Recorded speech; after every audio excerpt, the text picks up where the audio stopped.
Faith Forged in Fire, where we dive headfirst into the unique challenges and triumphs that comes with being a firefighter, all while exploring what it means to live out a biblical worldview. Join us as we find hope, perseverance, and faith in the midst of the heat and chaos. Welcome to the podcast.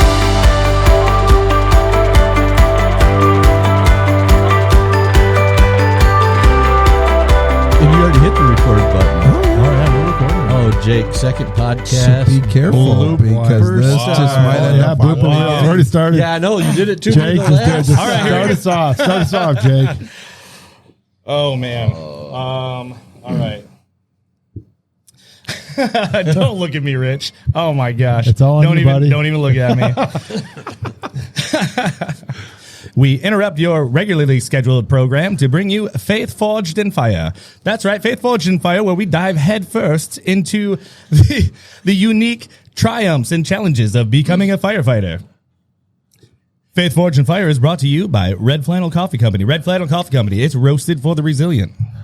Wow. That was like That's a radio good. voice right there. That's good. And you know, I was thinking about this last podcast. It's great having him. He's just going to do all the coffee promos because we never knew what we were talking about. No. It tastes good. I know. That's what we know. Oh, we It's know. like it tastes good. What I'm It was excited horrible. for. No, I'm excited for Steve's intro at the next podcast. yeah. I've done mine. Yeah. Shot-town I time. kind of I think I did one. I think I Oh, did one. We're just going to Yeah, I keep did. moving them around. Okay, Yeah. that's fine. All right. Well, thanks for that, Jake, and welcome to your second podcast.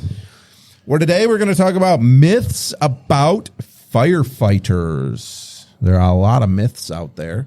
So before we even get going, if we miss something, leave it in the comments and let us know what some myths that you jumped into this thing and had no idea. I know I did.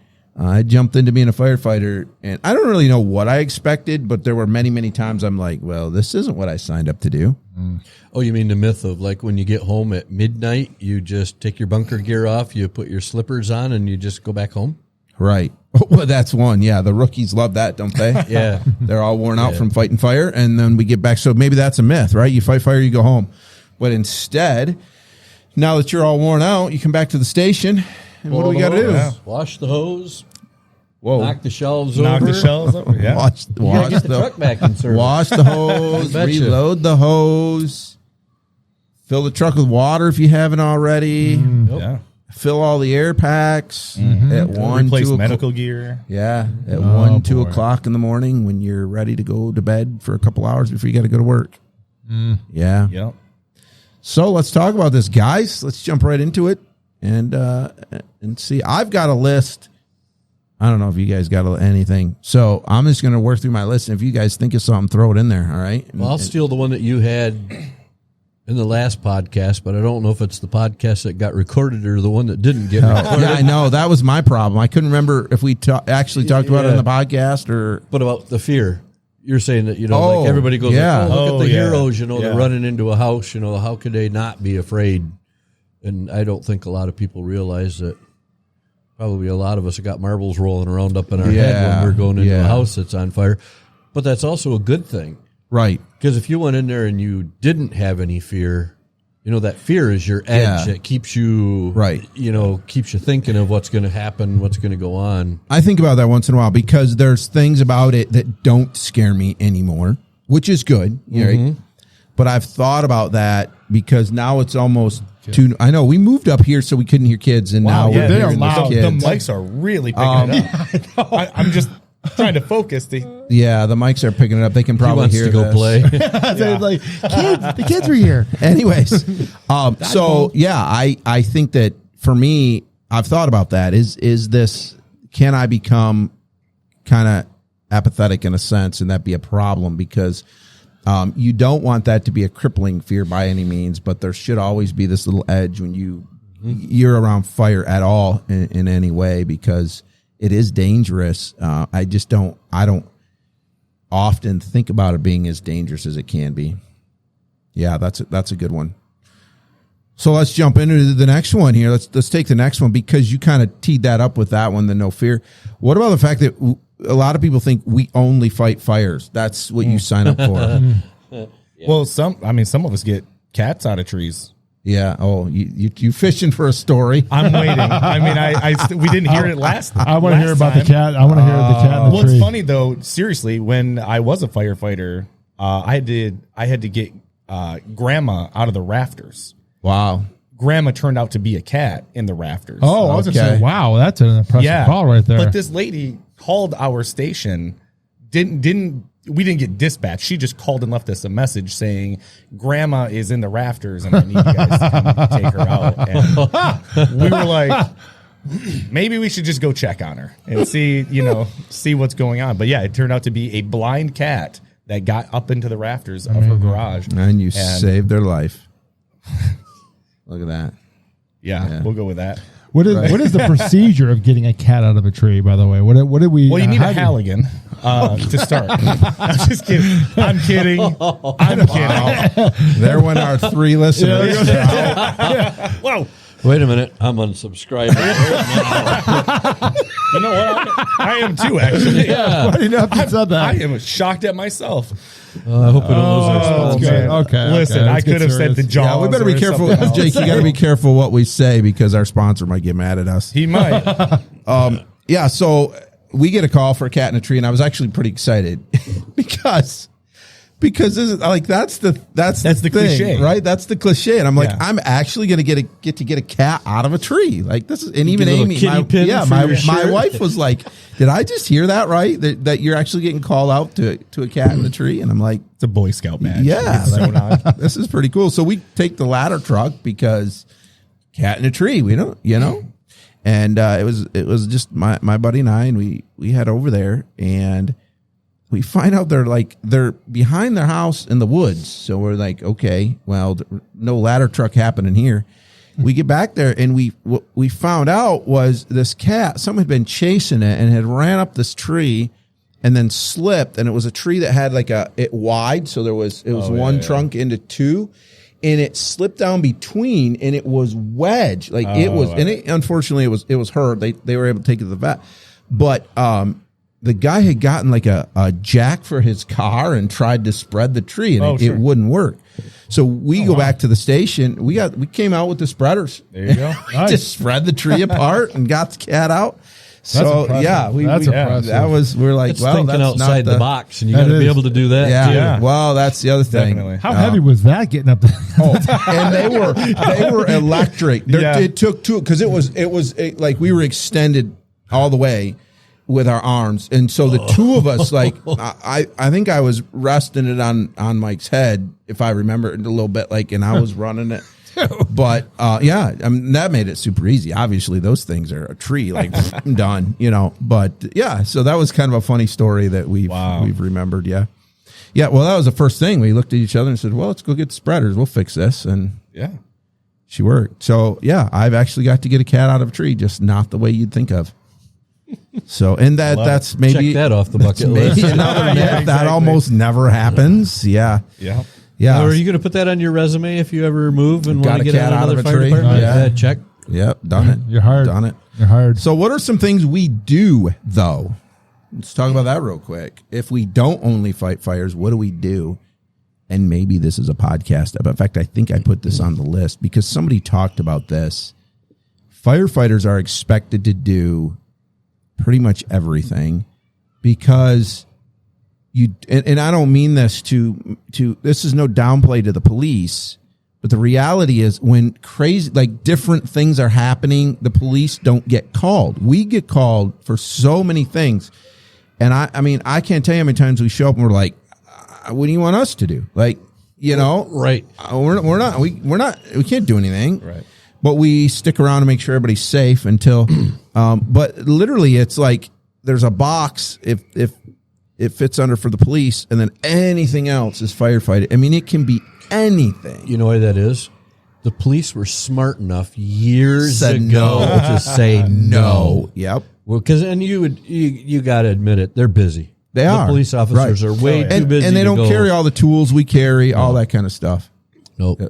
I mean, we'll even get called out. We'll get called by the police when they're looking for somebody in the woods at night just to bring the thermal imaging camera out. And I mean, the amount of things we get called for accidents. If it's a rollover, there's no injuries. Come and make sure that the car's okay.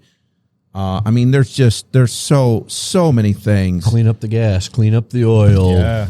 Yeah. All of that. Direct traffic. Yep. Yeah. Mm. So I don't know how many times I have looked around, and then once you get into medical calls, now you got all kinds of craziness. Lots of fun. Yeah. I don't know how many times I've said this is not what I signed up for, but it is. How about, we just didn't know that. How about community outreach? I mean, that's something that a lot of people don't think about when they think of firefighters. That they do. Mm-hmm. They'll do an outreach and let people know what they're there for. And I did that Saturday. Yeah. Went to Duke Creek and sprayed the kids and gave them a little rundown on the stop, drop, and roll. And they took a tour of the truck. And A lot of time is spent in PR work. This last fall I didn't get to do it. I'm sure I'll do it again this fall, but I've done it several falls. In October for Fire Safety Month, go to the schools and just do fire safety. I did one this spring. I spent a lot of time doing that kind of stuff.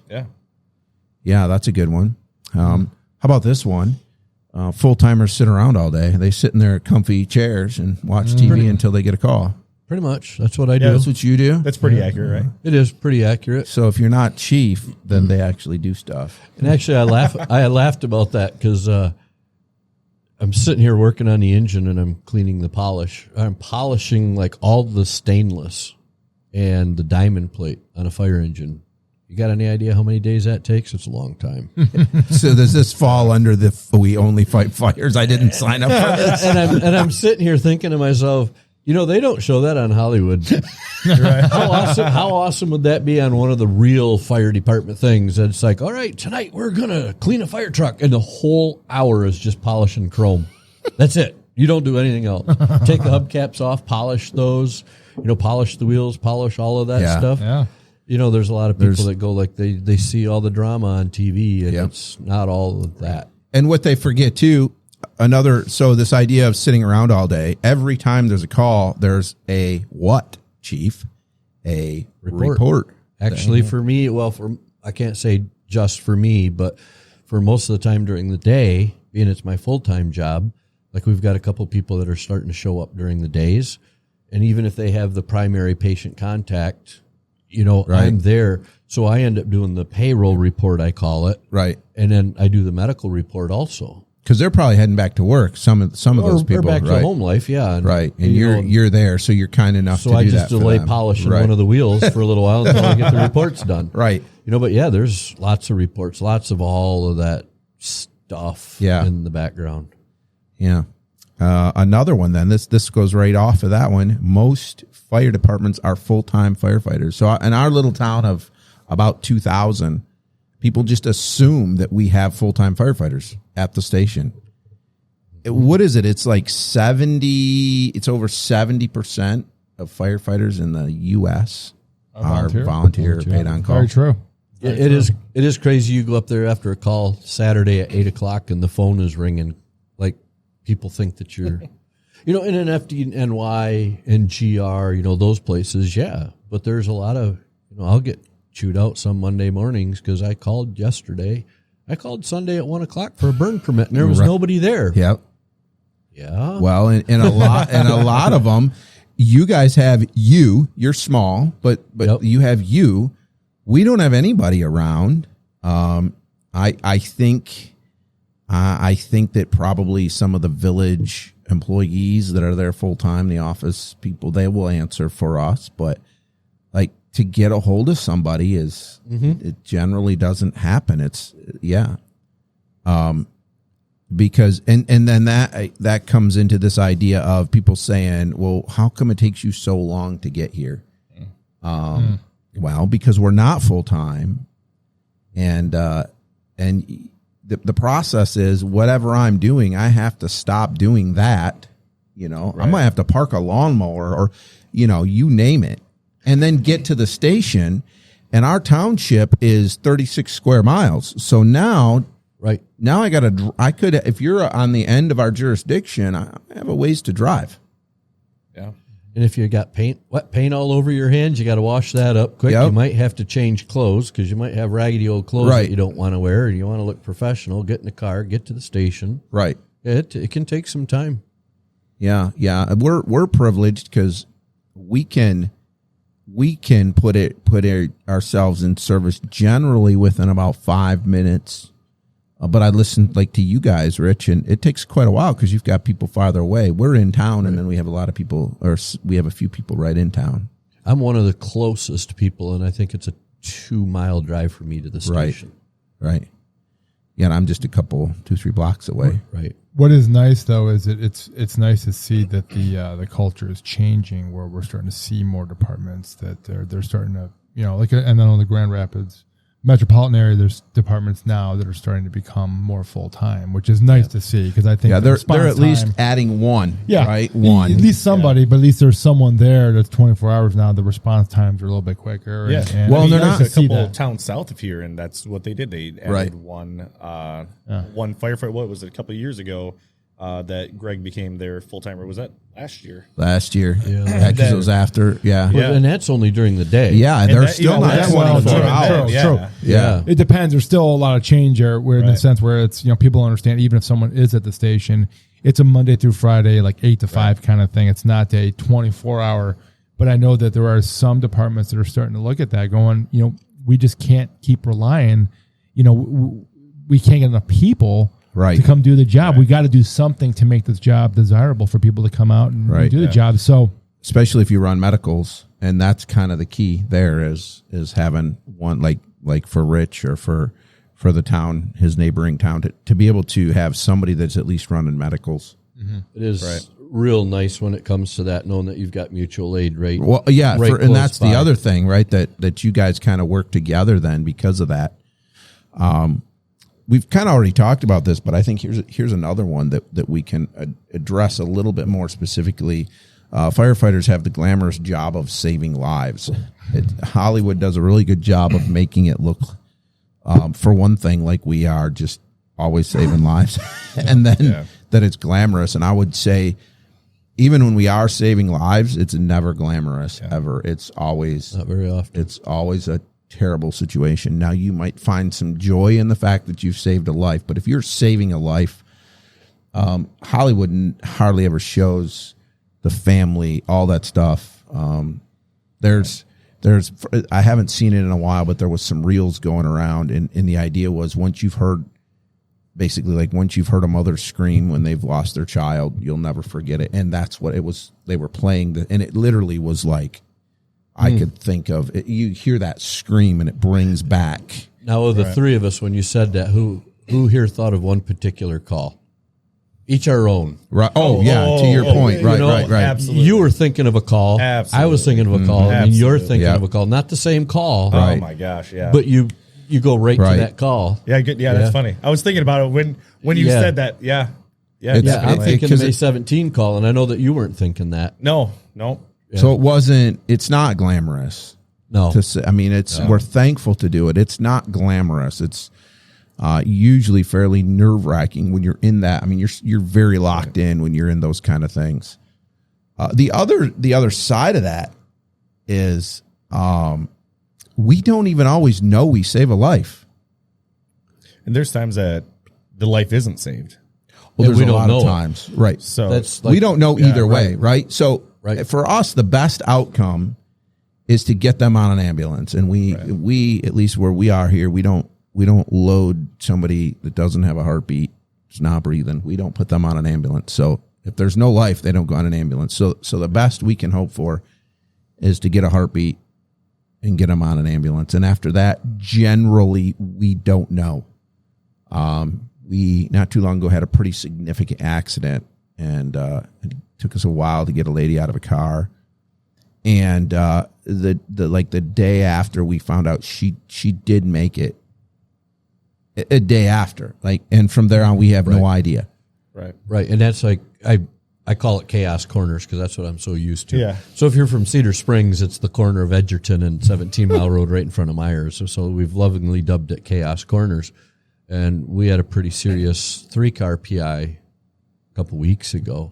Yeah. And I found out last training from the guy that owns the tow truck company that the lady in the vehicle had passed away a couple weeks later. But yeah, a lot of times we think I'm going like, hey, you we guys got had one just prior to that too, didn't you? Didn't you go on another call, another PI right there, like maybe 3 weeks before that? They're like almost weekly there. So PSA if you know where we're talking about, please slow down. Yeah. Right. Please. Yeah. Right. Be patient, give grace, slow down. Let's And the stop sign coming out of Myers means stop. You all right over Not there? a suggestion. You're not listening. saying a lot I'm here. taking it all in. Steve's not saying much at this one.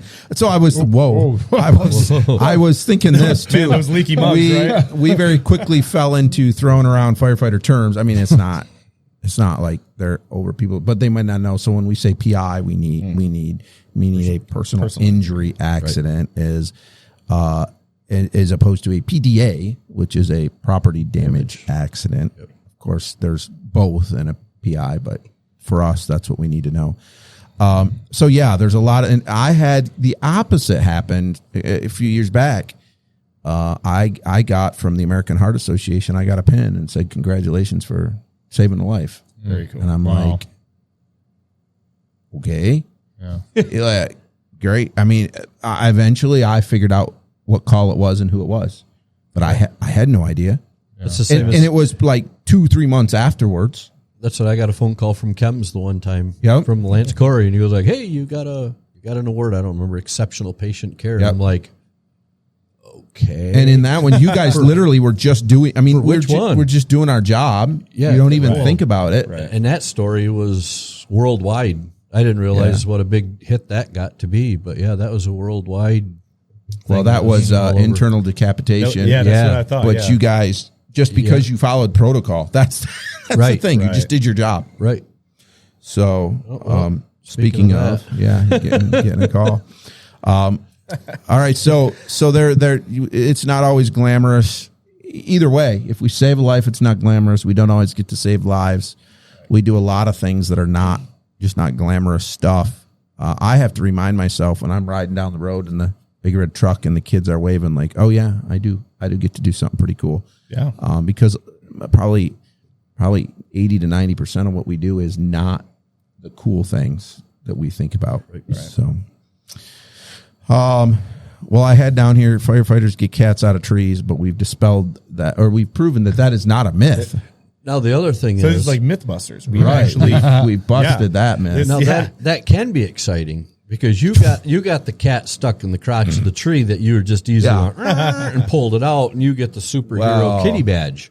Now, picture this. If anybody's ever had a mad cat in their house. That was going through my mind on the way to the call. Throw that cat up in the tree. Not literally. Right. Not literally. Gently throw it up there and then get the hell again, right? Careful with the terminology, gentlemen. Now get taxpayers were going, are you believing this? This guy's throwing cats in trees? What kind of training are they doing there? Got to get the run numbers up. Listen, I want you that just got to use the Halligan to reach out to it. That's all I'm saying. The good news is firefighters get the humor. The people who are not firefighters don't know what a Halligan is. Right. So real quick, that's a myth, is that when you leave the fire service, that sense of humor leaves too. No. It stays with you. Unfortunately, that dark humor is just etched in your brain. Part of you. But now you get that mad cat 25 feet up in the tree, and he's mad. He doesn't want to come down. He doesn't realize it. He does want to come down. He's just not smart enough to figure it out yet. Or to realize you're trying to help him. Because he knows he still has 12 lives left.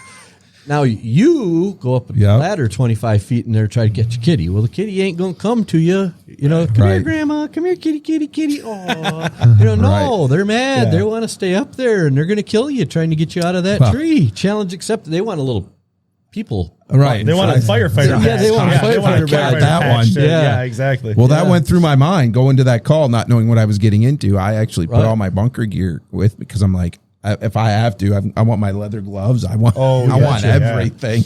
Steve's going to get a call. Hey, I need some more bunker gear. No worries. If you get that call again while you're up in that tree trying to get that kitty out and you like death flashes in front of you, no worries.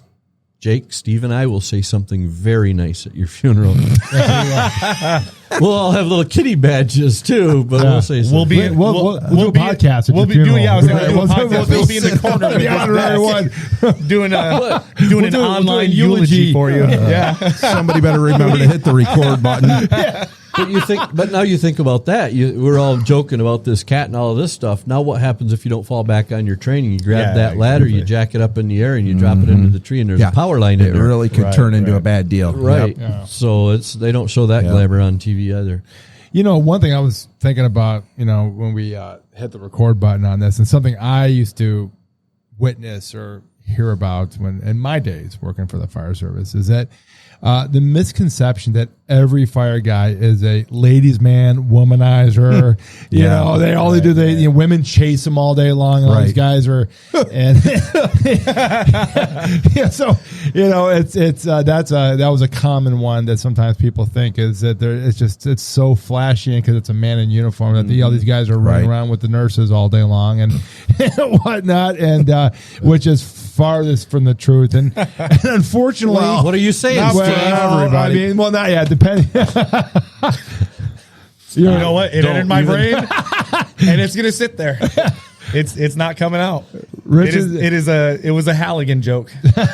So, Rich, you are a fine specimen, I'm sure there, but no, That's it's there's a lot of guys that are very class act individuals, and they're very happily married guys and very loyal to their families and are not running around, and these guys are not all. They've also not seen most volunteer firefighters.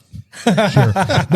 Now, in all fairness, and unfortunately, sometimes the larger city departments will get some characters there that definitely, unfortunately, they use the name on the back a little bit for their, and I've seen guys, unfortunately, there are dudes that definitely give the guys a bad name, but that's not the majority. Well, a lot of times we lovingly call those guys our T-shirt firefighters. T-shirt participants. They're here for the T-shirt. They like to wear it to the bar. They like to wear it out. Walk around, which is great. But we don't see them at calls. No.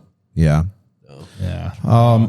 So, man, here's one that bothers me. This is a good one. The volunteers, firefighters are untrained adrenaline junkies. So to dispel that real quick, in the state of Michigan, the same training it takes to be a full-time firefighter is the same training it takes to be a paid on-call firefighter. Yes. It is the same training. And we are being held accountable for that now with continuing education. Even continuing education training now. And that's been the big thing is that a paid department, a full-time department, you guys know that I'm a chaplain. Our listeners know I'm a chaplain on the second biggest department in Michigan, and I get to participate in some of their trainings. And I watch, they just by default, it's programmed into their days, right? We just don't have the resources, but now we have to keep up with training. But to Jake's point, what bothers me is that idea. Now there are some that are that way. It bothers me to no end though when I see some of these guys. They show up and they're trying to fight a fire. They got their bunker pants on. They got their sleeves ripped off their shirt, and that's what they're showing everybody is, hey, I'm just here to I'm kind of an adrenaline junkie, and those guys might not be untrained, but they just kind of show we are expected to respond to the same stuff. We might not respond as much as a big city, but we still have to respond. And I've said, you guys probably heard me say it on this podcast. My jurisdiction where I am, as well as Rich's, we're north. I'm north of Rich. We have the same highway that passes through our jurisdiction, and it passes through the second largest department in our state.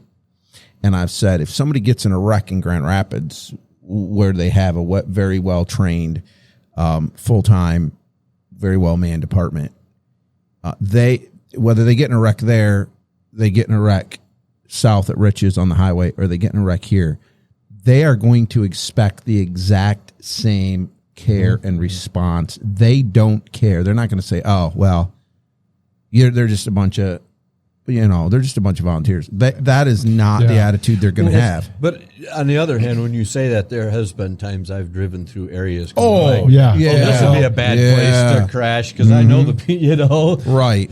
But and we've even joked about, hey, if I get in a wreck here, I'm personally calling like somebody else because dispatch. Right. So, but that's and the little extension of that, it's always a frustration when I've heard the large city guys make fun of the volunteer guys. Like, oh, these guys are a podunk. They don't know what it's like to be. And I'm telling you, when I first got involved in the fire service many, many years ago, I actually used to go to a lot of volunteer stations and work on equipment, and I'm watching these guys going, man, these are some bad dudes, man. These guys are working really hard, and I was very impressed. And these guys are not getting paid that kind of money and whatever. And to be honest, I've probably been more impressed over my career watching the volunteer guys than the actual large city guys, because I think what I've always seen is, and we've mentioned this on previous podcasts, where the volunteer guys do so much for so little. I mean, sometimes these big city guys are, I'm here for the pension, I'm here for the good insurance. And it's like,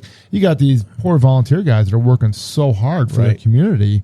And so you see a heart and a desire there sometimes. Yeah, I think you make a good point with that, because with full time, and this is not to knock anybody. Yeah, and I'm not knocking a full time. I'm not saying everybody. I'm just, But the fact is that it does exist that with a full time department, listen, they're being paid a salary, right? Right. I mean, so they can give as little or as much effort as they want to. Whereas you have the volunteer guys, they're doing it because they want to. They know they're not going to make, they're probably not even, hardly they might pay gas money. Yeah, sure. But they're still going to go because they desire to go and they desire to be there and help. So it kind of is a little bit, and again, because I have experience in both large city and small, so that's how I can speak on this. But what it seems like a little bit is, in the big city, it's a job. Like I'm here, and we're in the small city. It's more than a job. It's like this is my obligation to my community, right? Because I could be, like you were saying earlier, I could be running on someone that I know because they live in our community, and we're here to help these people. I mean, I'm not here for the money. I'm here to help my community, and so there's a different mindset, I think, sometimes. So for the bigger city people to knock on those volunteer guys, it's like, my goodness, come on, man. It's like, wait, I've always said, even in my job, I've always said, when the tone goes off, it's all the same stuff. I don't care what department you're at. It's the same call, right? Like you were saying, it's cat in the tree thing. Your department, it's all the same. Or the accident thing you were just saying about Grand Rapids. It's all the same call, and a job needs to be done. And there's a life that needs to be saved or dealt with. So that has always bugged me, I think, in the sense. And here's another thought to that, and then we'll move on because we're running out of time, and I got two more things I want to talk about quickly. I was talking to a guy that's at a large full-time department, and for some of us that don't run the volume of calls, it's easy to look at them and be a little like, man, because we do love it, right? Like, man, it'd be great to do that and run all those calls. And we were talking about just our experiences, and he had been on this department for like almost 10 years or something. So 9 or 10 years, I think. And we were talking about my experience, his experience. And he goes, man, he says, you kind of look at it like you're just a volunteer, but he said, you have had far more impact on emergency situations than I ever have. He said, I've never had to make a decision that changed how the outcome of a call came, because there's so many people and I'm far enough down the totem pole. I just do what I'm told. Yeah. Like you said, you go. I mean, the reality is in these big departments, they show up with 2 or 3 trucks. They'll have 12 guys now, and I might show up with 2, and I'm trying to figure out how we're going to run the pump and get people to fight fire. Yeah. And I'm trying to command. And I'm and so you're doing all that within the eventually people show up, but the reality is you're thrust into this like immediately, and you've got to figure it out and you've got to learn. So that really kind of made me think differently too. Like, yeah, you're right. I make like regular. It's not unusual for me to make a decision on a scene. Last 2, and then we'll be done. Here's one that I think is a myth that's unfortunate. Jake, you talked about this a little bit, but really the kind of this myth that firefighters are loved and supported by their community. We can be if we do it right. Sure. But often we're not. And unfortunately, we may be more loved than what we think we are, but we don't know it. Right. I can't tell you the last time somebody has stopped by, and at the station, we get a card once in a while. Right. That kind of deal. But yeah, other than, the kids love us because when we go by, they're all like, oh, super cool kid, Well, so here's the point, though. Get on Facebook after an accident at Cass Corners and tell me how much the community loves you. Do you want me to? No. Do you want me to read my response? But that's my point. Like, if you're listening and you're not a firefighter, understand that we're doing our best. And there are things out of our control. There's times that the police say you have to do this or that. Like, you were just not always. It's not like people are driving by while you're doing it and then going, "Hey, thank you, have a good day." Right. No, they're generally mad because you are interrupting their day. Yeah, because I delayed her going wherever it was for 10 minutes. And she was not very happy. I think if she left a Google review, it was 1 star. Right. Yeah. She was that happens all very the time. upset that it was a 10-minute delay, and it's like, man, I'm sorry. Right. But what people don't realize is a lot of times that delay is because, well, why did you shut so many lanes down, or why did you shut the whole road down? Because I want to go home to my family. Right. And at some point, and this might sound cold, I don't care if you're inconvenienced. I care that I'm safe. Yep. Yeah. And shame on you for thinking that way, man. I tell you, we were fighting just a small car fire one day, truck fire, pickup truck. The hood was up, and I got the hose, and we're right on the highway. And do you think people would get over? We're on the shoulder side, and people are running down the lane right next to me. They wouldn't even get over, and they wouldn't slow down. Wow. My hose is running right there. If they catch that hose, I'm dead. Yeah. They're going to pull you right into traffic. And eventually somebody came and yelled at me and said, "Hold on, you're going to lose water." And I was a little frustrated. I'm like, I want to get out of here. Mm-hmm. Well, Chief was shutting it down because he was not this chief, different chief, my chief. But he said, "I'm done with this." And he pulled the engine across the highway and shut it down. He said, "We're going home tonight. We're not doing this." Wow. Yeah. So there's another myth that we don't mind you driving by our truck 80 miles an hour. Oh, yeah. That's fine. Is that a myth? It is. It is a myth. It certainly seems to be. We really enjoy it, when we're fighting a fire, because it is pretty safe standing on the side of the road fighting a fire, because you know everything that's in that truck. Right. Whatever's on fire. Yeah. What happens when I've jumped back because something explodes or whatever? Yeah. Exactly. Yeah. Wow. Suddenly, and that, because that never happens. Yeah. We could tell you plenty of stories of that kind of stuff, fighting car fires. Yep. All right, last one, and pet peeve. My wife will not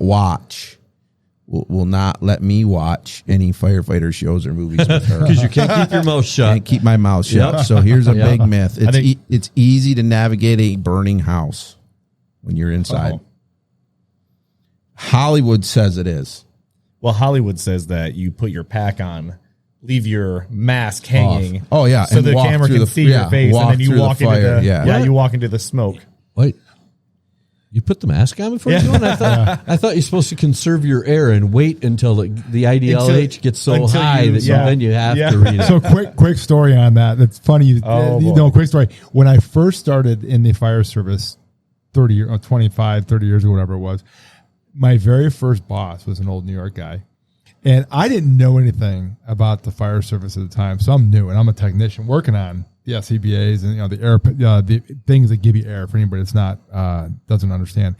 And so he looks at me one day, he goes, Steve. So I used to talk to a New York guy. He goes, Steve, in New York, we used to use SCBAs for. And I'm like, no, what are you using for? He said, we used to use them to break windows. that was the old school way of doing things. Like, that was the old tradition stuff where it's like, come on, get a cigarette and let's get in there and hit this thing, The smoke eaters, so right? It was but it was just funny when you brought that up, because it reminded me of that story, which is the funniest thing when I first started. So go ahead. So a couple stories about that to help people understand why this is a myth. So the truth is, in most fires, you can't see your hand in front of your face.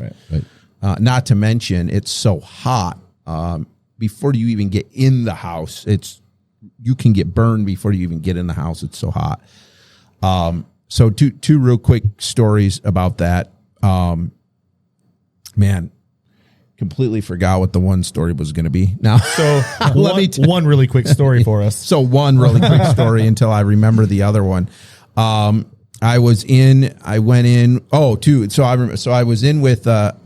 with this young guy. He wasn't on our department. We were doing a practice burn, and he came in, and I was in kind of doing, I was like, as just one of the senior guys to be in there and keep an eye on him.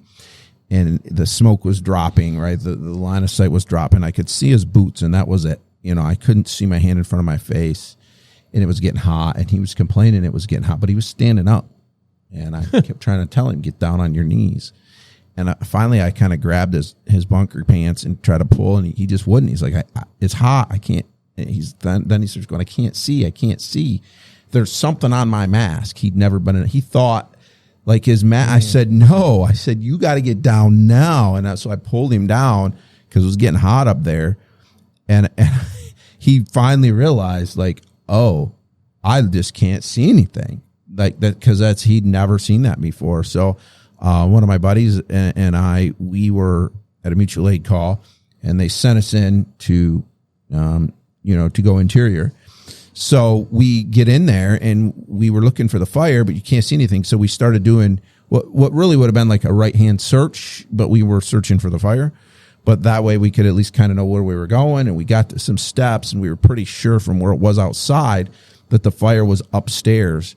So we stay right hand on the wall and go up the steps, get the fire knocked down, get everything done, get ready to come out, and realize that there is it's like a loft and stairs going up to the loft, no banister on the steps and no railing on the loft. Like we were up there. Wow.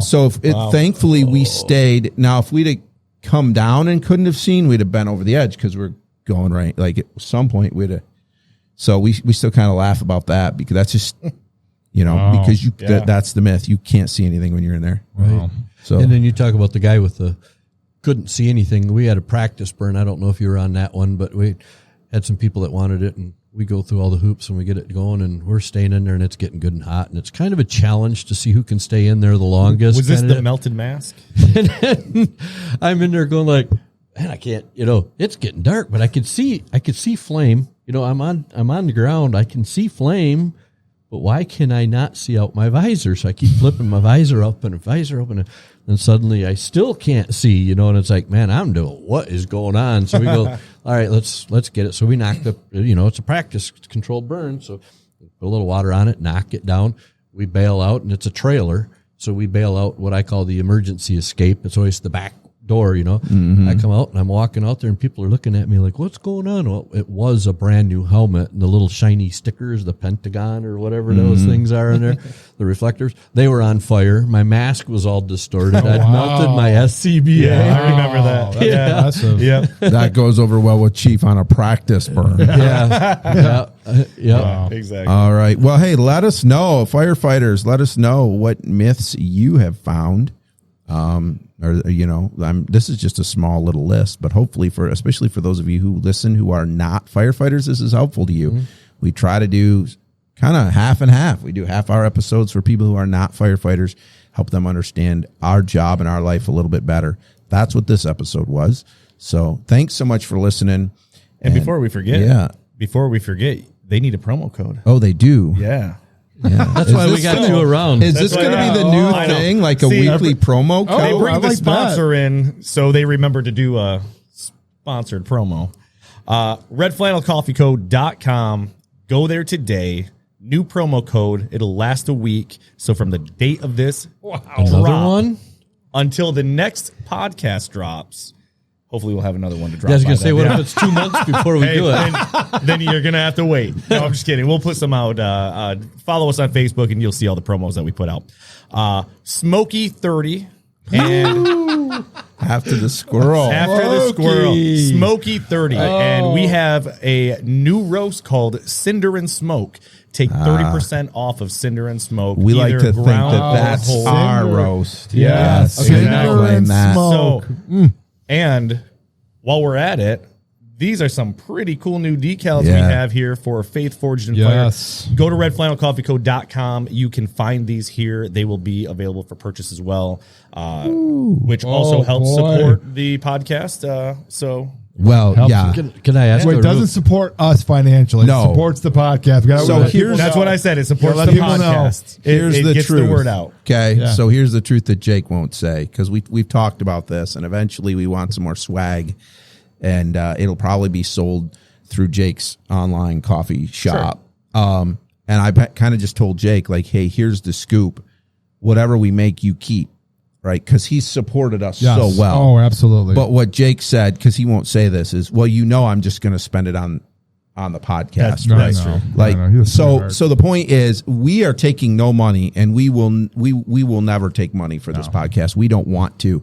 But what it will do, if we get to a point where we're making, it just helps us. You know, we've spent, Jake was kind enough to sponsor in this. Like it takes money to do this stuff. Yeah. And so if we can get to a point where it's maybe not coming out of our pocket, that would be nice. Yeah. So that's our first kind of just testing the water. See if you guys want some, get on there and order some and stick them on wherever. It's a cool decal. It'll be cool swag. It'll be something that you'll enjoy and want to wear and want to represent. Yeah. So you guys remember a while back we put a new logo out, and it was literally for this idea because the logo we had just was not going to be a good swag logo. So I redid it, and of course we wanted to match our sponsor, so we intentionally kind of took close colors and a trademarking firefighter that looks Jake has a lawsuit out against the Faith Forged in Fire podcast. I'm supporting this, but I'm shutting it down. Right. He's suing himself. Right. But no, support the podcast, but whatever doesn't get put back into, and really all it is, like you said, it's this stuff here, right? It's not going into anybody's pockets. Whatever isn't used for here, it'll get donated to the nonprofit. Yeah, that's the other thing that we want to know is, it would be awesome if even through here we could start generating some funds to help help the AEDs in schools. Yeah, we love that, and love that we can kind of on the fringe say that we're a part of kind of partnering. I mean, even though we're not, but if we can help promote that.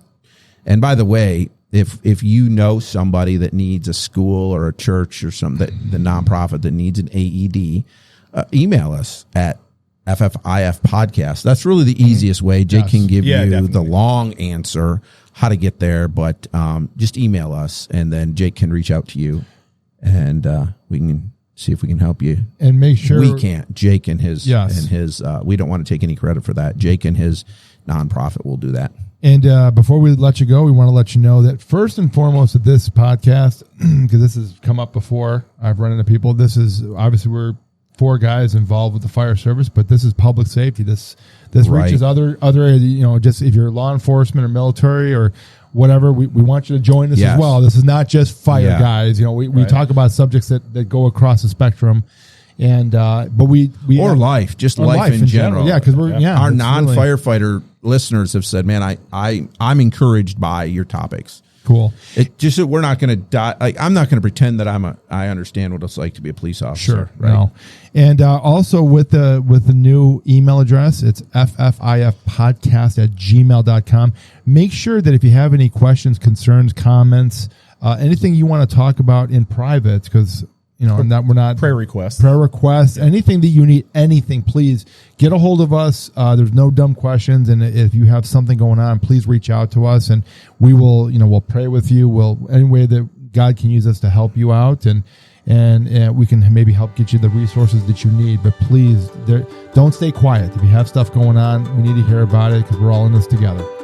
Awesome. Thanks, Steve. And thanks for listening and watching. I know this one's been a little bit longer, but hopefully it's been helpful. Been kind of fun one. At least I've had fun doing this one especially. So thanks a lot, and we will see you guys next week. Don't forget about the promo code SMOKY30. Talk to you later. Bye.